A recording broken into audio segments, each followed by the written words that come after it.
Okay, we are back from Florida. We got back, I guess it's been 4 or 5 days. The car did really well for what it is. I was really happy with it. Happy that we finished the week. Happy that we were able to make passes at every track, except for Orlando that was rained out. But, you know, it is what it is. Nothing we can do about that. So, a few things I want to change on the car. First thing I have to change on the car before I can even get it out and start just, cruising around here in town or doing some of the other things that I want to do with the car is take care of this turbo. So we had a lot of problems with this turbo during the week, mainly the seals in the turbine housing and then even the seals on the compressor side. This thing was turning like 5,500 RPM at the end of the track, and it was making 100 pounds of oil pressure, and this turbo is not rated for anywhere near that. I believe it was somewhere around 65 pounds max. It might have been a little bit less than that.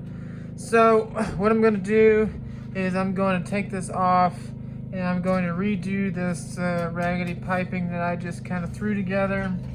You kind of see all this, just threw together the MIG welder at the shop just because I had to get everything done extremely quickly and I wasn't really concerned with the way it looked at the time. Well, you know, it just functioned and I was okay with that. But now that I've got some time to tinker with some stuff, I want to go ahead and swap out that tubing with a little, whoops, break that off. With a little bit larger tubing. This is 3-inch tubing, this is 2.5-inch tubing. It'll help the flow a little bit better. I don't think it was really restricting, but right here at this flange you can see where it goes from a 3-inch V-band down to 2.5-inch. So I'm going to get that swapped out and do a regular Borg 66 on this thing, and it should be good to go after that. So this video is going to be just swapping all that out, a little build video, putting it back together, and then seeing how it runs with a general Borg 66 on it. Okay, so the first order of business here is going to obviously be removing this turbo.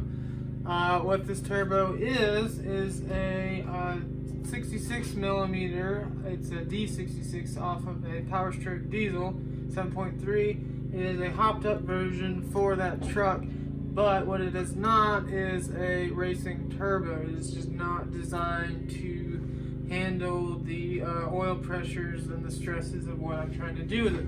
So it's got to go. So pretty easy the way I set this whole thing up.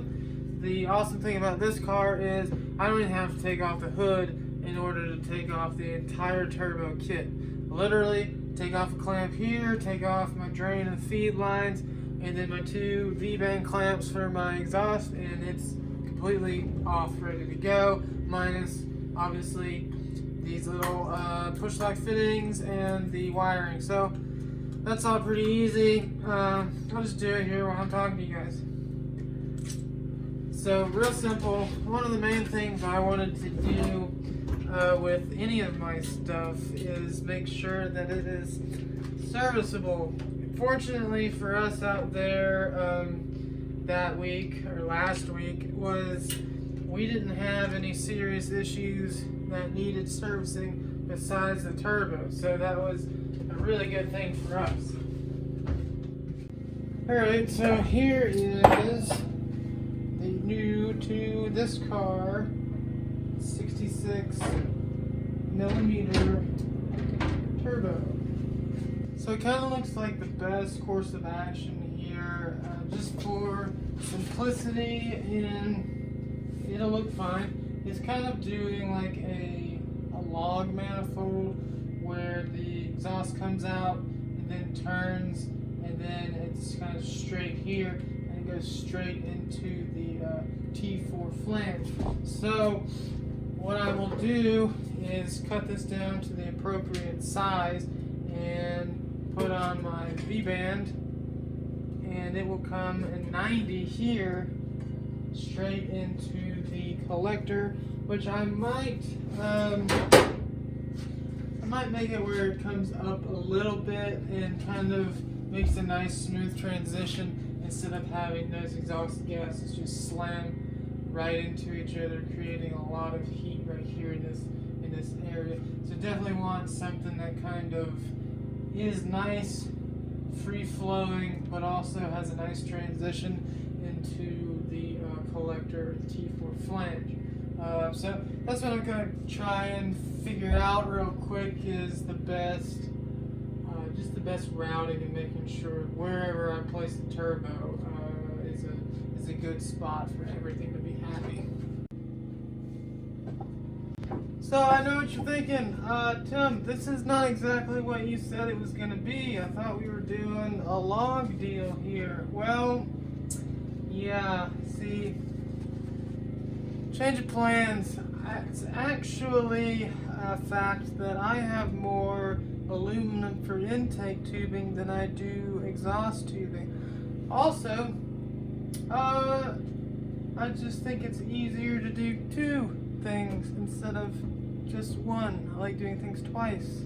Not really, but it's actually going to be easier to do twin turbos on here than it is to do a single turbo, and it'll look better. So that's what I'm doing. I've got 2 extra turbos. It's shorter exhaust pipe and a little bit to do with the aluminum on the cold side, but that's fine. Definitely won't have a shortage of power on this thing. It's kind of what I wanted to do originally, and I thought maybe that's a little bit too much, but I'm letting this thing kind of evolve naturally. This seems to be the way it wants to go, so I'm going to go with it. Alright.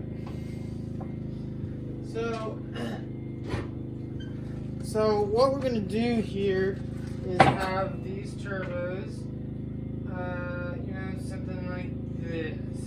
Whoops, wrong way. Meant like this. Okay, it is a little high and exaggerated, but that's alright. It's going to be just fine. So have not only one obnoxiously high turbo, but 2 obnoxiously high turbos. Easy to service. And I just realized that I put the flange on backwards. Yay. Well, that sucks. So I'm going to turn that flange, but good thing. It's just tacked on. So it'll sit something like this. And I think actually now that I'm looking at it, it's a little high. Although that looks kind of cool, it is definitely very high. Sure. No, I could do that. Oh. Yeah, but there's no room on the other side. Anyways, yeah, so I think what I'm going to do is it's going to kind of be like this. I'm going to drop that flange down as far as I can. The only thing is when I do that, it's going to want to tilt the turbo down, which should be okay. I mean, not a big deal if it does that. I could go down probably, let's see, where I start having maybe some contact issues. Definitely not doing it like that. So yeah, I can go down pretty much as far as I want. So I'm gonna cut the tacks on here, drop this down probably a good 2 inches or so, and then mock it back up and make sure everything, you know, looks, you know, not as obnoxious. One of the main things, you don't want your weight so high in a chassis. You want it as low as you can get it. You want a very low center of gravity. Keeps things from wanting to roll and do things like that. So it's also a little safer. So try to keep the center or all the weight as low down as possible. So here's kind of what I'm thinking. Definitely want to keep where I don't have to cut any more of the hood. If I have to cut a little bit right here, that's okay, but I don't want to get into that fender right there. And worst case scenario, I can adjust the alternator bracket a little bit just to swing it in as close to these sensors, the IAC and TPS, as I can, because I still have to get this exhaust out of here. There's really no other place besides dropping the alternator down, and if I have to do that, I will, because I want them to be nice and tight inside the body line as much as I can. Obviously, it's not very inside the body line here, but you know, also limited on eyesight, so something to keep in mind. But I think it'll work out. Relatively low center of mass for what it is, because the car is tiny anyways. So generally speaking, your hood would be covering this, because I mean, here's the motor. You know, you've got at least this much over top of the motor, and it would cover, you know, the front of the car. But obviously we don't have that much real estate in this car. So the other one is going to be about the same place, kind of leaned in just a little bit like this one is, and then the two tubes will merge here into the intake. So it might be a good idea to drop this alternator down a little bit, because this belt is kind of in the way of the intake anyways. And if I drop it down, I've got a good probably 3 inches or so that I could go down on this side, but not so much that I can go down over here, because we'll start contacting. So maybe an inch, inch and a half that I could physically go straight down with it. So if I bring it in and down, that might help a little bit more as well. But we'll see how that goes. Look who showed up! Just in time. The work's done, man. I know. That's why I showed up now. Oh, yeah. That's fine. So, like I said before, you can't just have one. God made boobs in pairs because everything's better in pairs. It's just how it is. So here's a little setup. It looks pretty sick nasty, I'm not gonna lie. I might move, I might move the alternator a little bit over, just to kind of get these turbos in a little bit more of a desirable location. So the placement on them is really not that bad. They're a little higher than I would like, but what are you gonna do? So I gotta finish welding everything out and then do some cold side stuff probably tomorrow. Figure out if I need to put another drain. I might try and do a T on here and see if I can get away with just having a single drain. I probably won't be able to, so I'll have to take off the timing cover and weld on a new bung.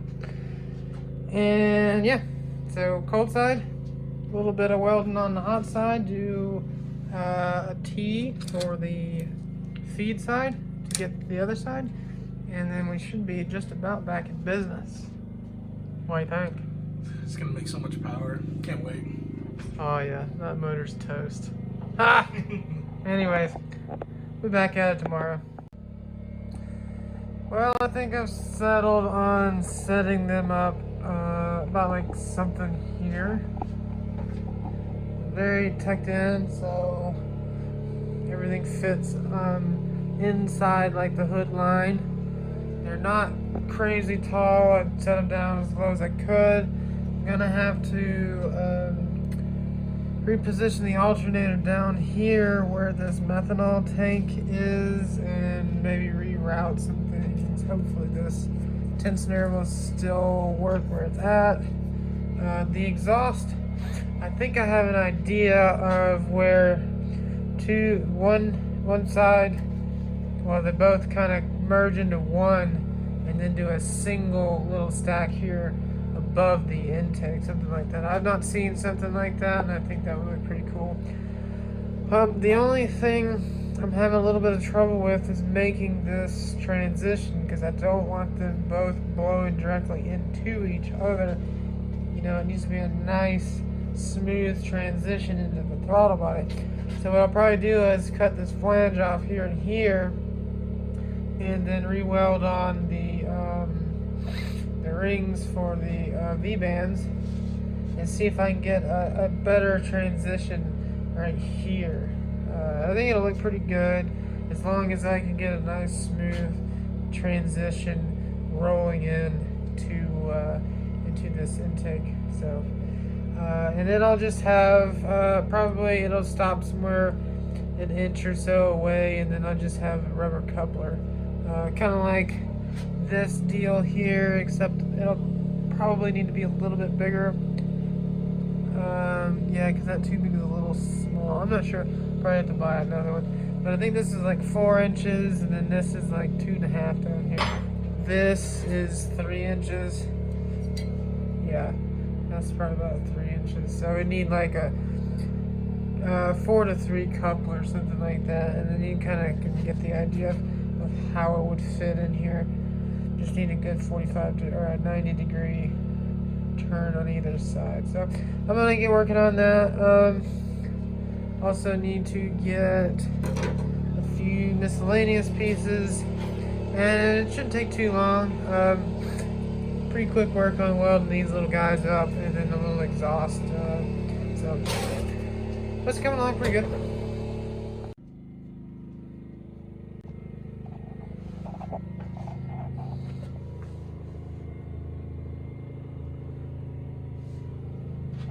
Okay, so this is essentially what I've ended up with. It's a pretty slick looking setup. I've got the turbos sitting about as low as I can. They're not 100% symmetrical, which they are not mirrored turbos, so you can't get the symmetry perfect anyways. They do look pretty good.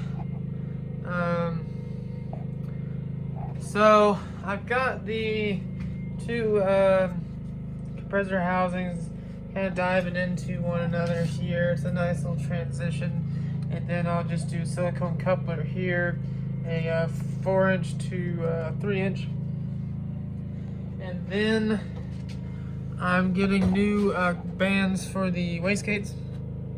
So those will likely weld on right here and right here on this other side, and then the wastegate will either go up here on the top or on the bottom. Maybe on the bottom, just so it's not so intrusive. It's gotta weld all this out and then start working on the exhaust side. I think I said it before, but I think what I want to do is have each side merge into one right up here, then have a single stack coming out directly in the center. I think that'll look pretty good, and it shouldn't be too hard to have that set up. This went pretty smoothly. This is 2 days worth of work just to get to this point. The weld out will take a little bit of time, but it won't be too bad. So obviously you've got to pop holes in this for the wastegates, pop a hole in the aluminum for the blow-off valve, and do the exhaust. If you notice though, the alternator is gone, and the exhaust would slam. I mean, it occupies the exact space that the alternator would sit. So I'm going to remove this water methanol tank and let the alternator live down here somewhere. I suppose worst case scenario, I could have it all the way out over here, kind of jutted out to the side. It won't be a big deal, just as long as I can get a serpentine belt routed through all this maze. It has pretty good clearance here. There's probably a good 1.25 or so for the tensioner. But also here in the radiator department area, I can actually get a custom radiator made that is like, I don't know, say 5 inches thick with as many cores as, you know, as reasonable, and omit this little radiator and then the one that's in the back as well, and there should be plenty of room. I suppose the only other thing I have to do is find a spot to inject the water methanol, which may just do 2 injectors, one here and one here on the turbo side. So that'd be easy enough to drill a little hole, 1/8 inch NPT tap, and that's good to go. So definitely will be doing some engine upgrades. Just not too sure what. Probably cam, valve springs, and trunnion upgrade probably, and maybe some lifters. So it's looking pretty good.